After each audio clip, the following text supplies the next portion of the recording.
Hi, and good morning, everyone. My name is Albert, and this is Vlogs About Nothing. Thank you very much for taking the time out of your very busy morning to join me. I really do appreciate it. Today, I want to talk about being on call and emergency preparedness. I thought I was not going to butcher that word, but preparedness is obviously a word that is beyond to me. Anyways, that's why I thought I'd also make it the title of today's video, so that we could all learn a little something, But as it would be, being on call is something that happens in life, whether it's like you're at work, which is typically an on-call situation. Friendly reminder, you're always in a role and you're always playing a part. So what role and what part are you currently playing? You feel me? Being on call is something that takes almost a lifetime of getting used to, depending on what industry you're in. Professionally speaking, obviously. I mean, to all my middle-class, blue-collar, servers that have ever had to put their name on some random Excel sheet in some dirty kitchen so that they could wait, up until 20 minutes after the shift starts to see if that server wasn't going to come, so that you had to be there. It was a whole thing, you know what I mean? But that's the restaurant life, and those things, when they happen and you're younger, you feel me? Like, you learn about them, and I've been bussing and serving tables since, I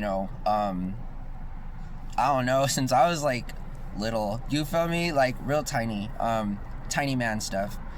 I worked at a Sonic inside of the student union building at the school that I went to for college, and that was interesting, you feel me? Always been a working boy, for sure, even if it was at Sonic. I also worked at this little sushi place right next to it, you feel me? Which was like really cool. Jesus, I've spent a lot of time of my life working. Being on call, the fancy people out there, you feel me? I mean, do you know a fanciful surgeon who you spend your weekends with and may or may not have to go on over to the OR so that they can save someone's life? I mean, typically those people are very high income and earners, and you hardly ever see them because they're performing surgery or waiting to be called to perform surgery. I mean, some of us really dedicate our lives to our profession, and shout out to all of the good health practitioners out there who dedicate their lives to the study of medicine. Really something to be applauded. I just also think that being on call, so while it applies to both middle class, low income wage earners, and high class people, you feel me? I mean, something so serious as like your life, So, I mean, that's kind of interesting. What a paradigm. The same person that serves you your food in some sort of different kinds of outcomes are also going to be the future people who provide you with healthcare. You know what I mean? I mean, ask any working young person who's doing pre-med or, going to medical school while they're still having to work. Medical school is not cheap, and if you're not a Nepo baby, it is extremely difficult to get into. And I myself failed miserably out of pre-med. Not because it was difficult, but because I liked being a sterile processor, okay? And in case you don't know what sterile processing is it's the back end of all hospitals. It's basically the dishwashing area for all of the instruments used that are used in surgery.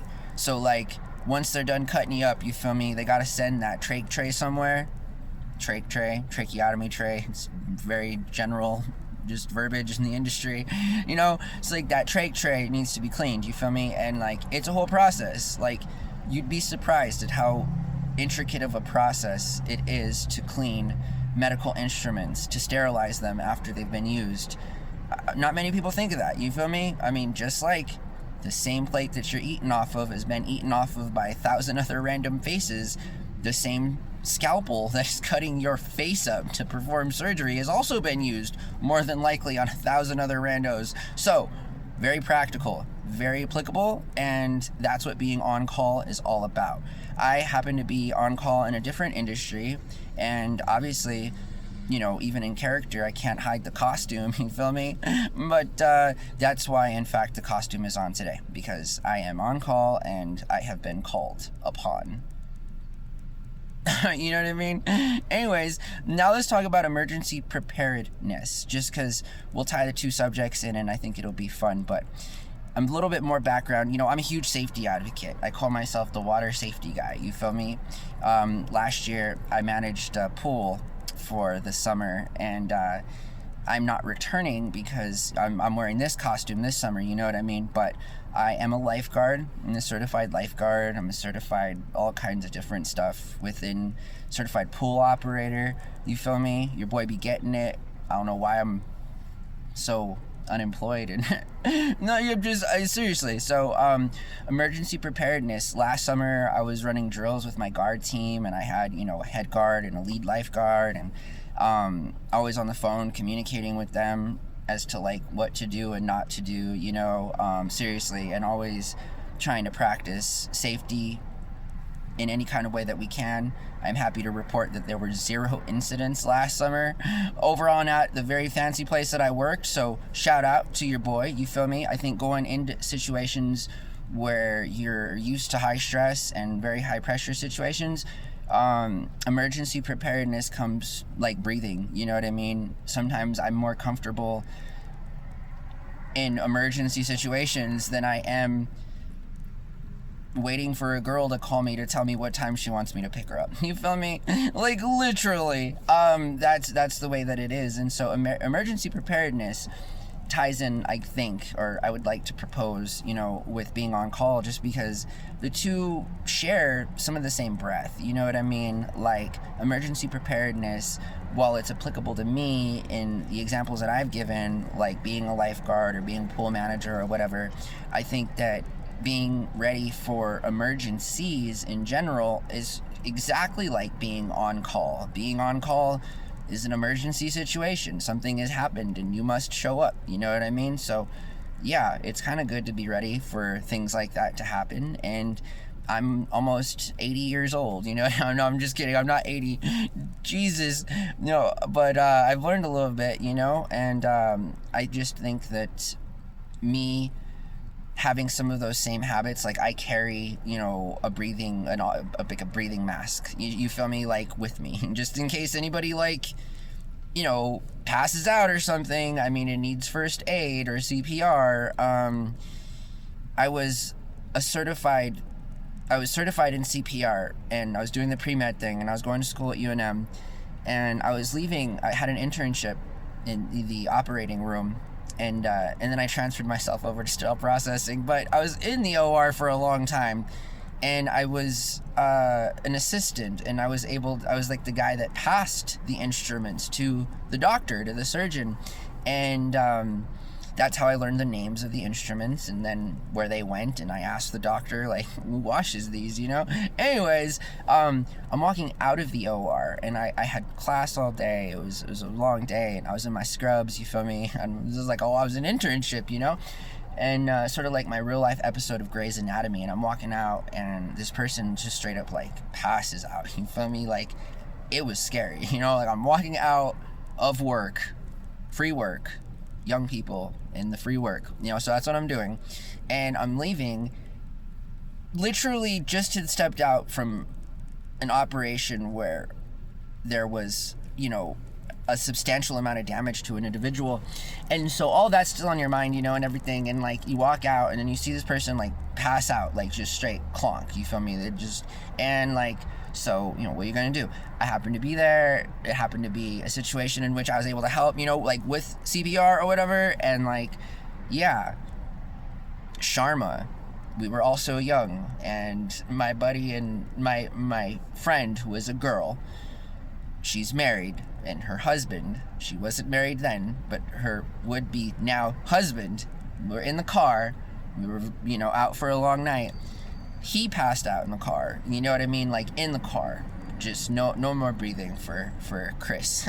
Anyways, it was terrible. I'm laughing because it was such an awful situation, and instead of you watching me cry in character here, I'm gonna laugh instead, just because the boy was okay, and he's fathered, you know, like 4 kids with my friend that's a girl, you know what I mean, and that we grew up with. This girl we grew up with together in the neighborhood and stuff. And so you know, emergency preparedness, not to mention the fact that I myself sometimes find myself in precarious situations where, you know, that one time I fell out of the tree a couple years ago, or a few years back, as I was falling, you know, I broke my pinky, and so my pinky is still all messed up, you feel me? But like my pinky, out of all things, you know what I mean? Like my big nose, my big head, my slightly crooked ears, you feel me? Like I'm falling out of this tree nearly 40 feet, and I land on the ground, and I look down at my hand, and my pinky is just like in another world. You feel me? Like it's just like hanging on. You know what I mean? Like, and I'm just like, all right, you feel me? And, you know, just sort of had to pop it back into place. One of the most painful things I've ever done. But, you know, I mean, it is what it is. And so that was an awful time, actually, and I'm happy that I was ready for my own emergencies, I guess, as it would be in that particular instance. Hey guys, thank you for watching my videos. I really do appreciate it. It's always fun making them. I like talking about being on call and emergency preparedness just as much as the next guy, you know? True story though, I am on call, you feel me? And all of the personal anecdotal things that I gave you today were also true, you know? And just an easier way to get them out, and to also maintain some sort of cohesion through our discussions that are improvised. Okay, high energy obviously too here this morning. I gotta get to work, because I got a call from my boss, and I'm on call, so I must work. And I mean, it's not a long time, you feel me? Like a few hours, but like work had dried up and our season is over, you know, and so we're all kind of just waiting till the fall. And I'm not sure when the fall is, but I do know that it is summer currently, and as a result, I've had to do other things. The acting has dried up immensely. There's not been a single project here in Albuquerque. The ones that have been going on are for people that don't look like me, or, you know, yeah, I mean, don't look like me. I do BG, you feel me? Stand in, and it's sort of like, if you don't need a 5'4.5", 110-pound Latino guy, olive skin colored, you feel me, then like I literally am out of a job, you know what I mean? So like, I just wish there were a need for more 5'4", 110-pound olive skin tone Latino men for background stand-up work, you feel me? Like that's all that I'm saying. But there hasn't been, so it's been very sad. And I don't want to travel out of the state to work, because that's always an option too, but then like, if you're actually trying to make money as an actor, it's always the worst option to take, because you always have to pay for housing and lodging, you know what I mean? Like, I've slept in my car, I've roughed it, but I'm not trying to drive to Scranton, New Jersey, you feel me? Like, so that I can sleep in my car, you know, to make an X amount of money. Although, it's always a sacrifice, and sometimes I have gone all the way to the different part of the country for roles like that, but that's because, you know, I get it could go either way. It always could be worth it, it could not be.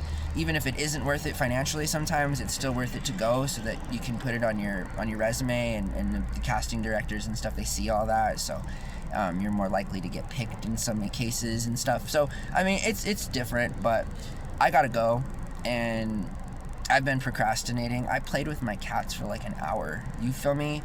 Anything other than work, Jesus. No, I'm really good at the work thing, and it's just really slow for me at work, and so that's just trying to live life, you know? Just trying to live my life. But I hope that you guys are good. I hope that you have a really good day, and we'll talk to you guys really soon, okay? All right, bye.